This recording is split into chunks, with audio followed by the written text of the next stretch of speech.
Okay, so the general conversation portion of the oral exam is the third and final part of the oral exam. The oral exam in total lasts between 10 and 12 minutes, and the general conversation is the final section. Now, it's broken into two parts. Now, the first part, it is your choice which module we discuss.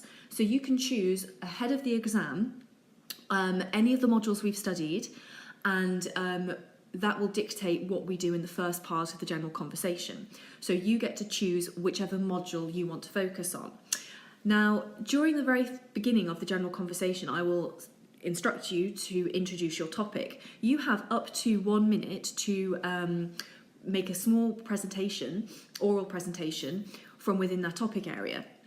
Now, this speech, effectively, you need to memorise by heart. You're not allowed any notes with you for this section. At first that seemed quite daunting, but actually a minute is not very long at all, and you've got all the time in the world to prep this before the exam. Now, with this 1 minute presentation, let's say, for example, you're focusing on the module of school.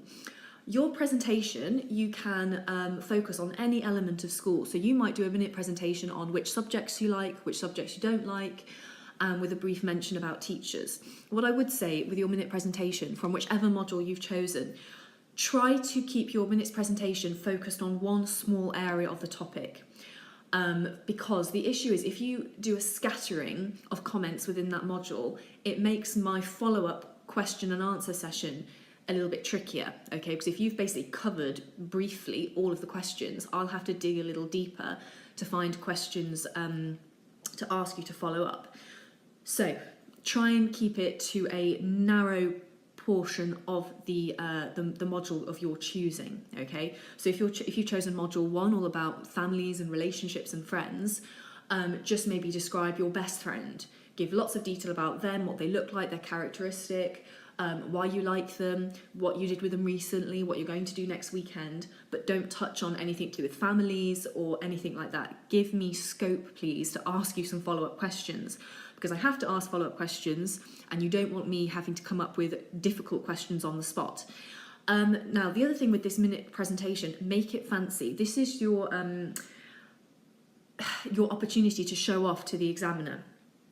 So by make it fancy, I mean ensure absolutely in your minute presentation you have got some present, past and future tense verbs as a minimum.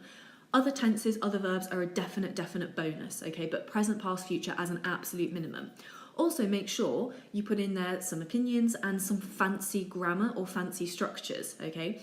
This is your opportunity to show off, so make the most of it. Once your minute presentation is done, we then simply go into a question and answer session, still based on that module, so whichever module you chose. So as I said previously, give me scope. So if you've chosen module 1, you've done a minute presentation on your best friend.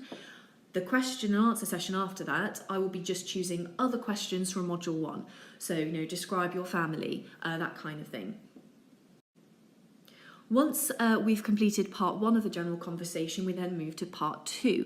Now, part 2 will cover a different module to the one you chose for your presentation.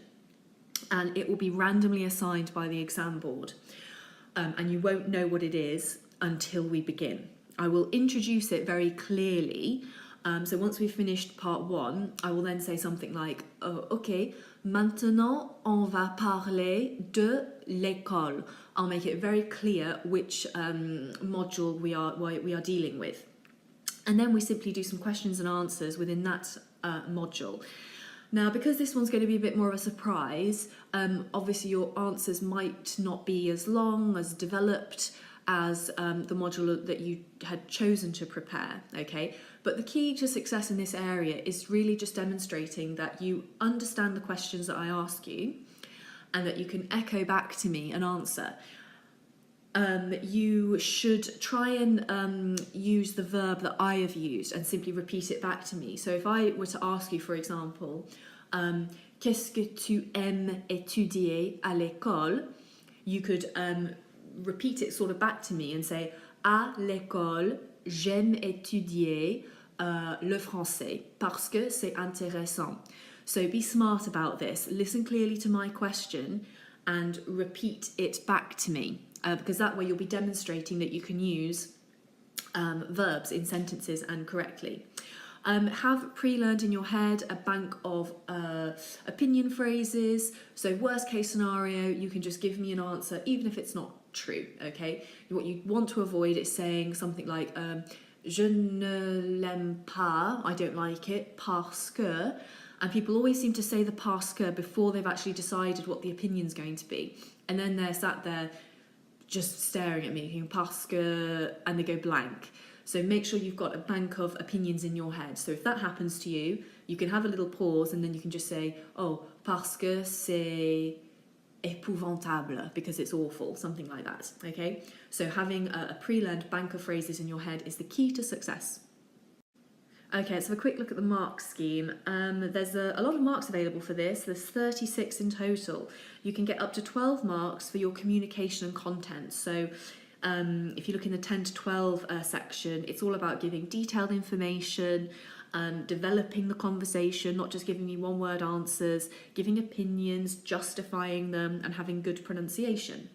There are 12 marks then available for interaction and spontaneity. So spontaneous, that's meaning that you understand the question that I've asked and you reply without a huge gap. Okay, it's natural in any conversation to, take a moment to think, but what we don't want is me having to keep repeating the question and it taking you a minute to try and sum up an answer. Okay, so respond spontaneously and with ease to the questions, resulting in natural interaction, not a stunted conversation. Develop the conversation, give me reasons, give me opinions, and use rephrasing, repair strategies if necessary to continue the flow. So that is about if you are stuck with a particular question, simply adapt the language I gave to you when I gave you the question to formulate a brief answer. And finally, there's 12 marks up for grabs for linguistic knowledge and accuracy. So basically, can you use present, past, future tense verbs correctly? Do you use any impressive grammar? For example, a comparative, like plus que or moins que, or a superlative, le plus beau, that kind of thing. Do you give me any fancy phrases, things like je dirais que? So here it's about making sure what you say is accurate, but that you also try and push yourself a little bit to include some slightly more complex features.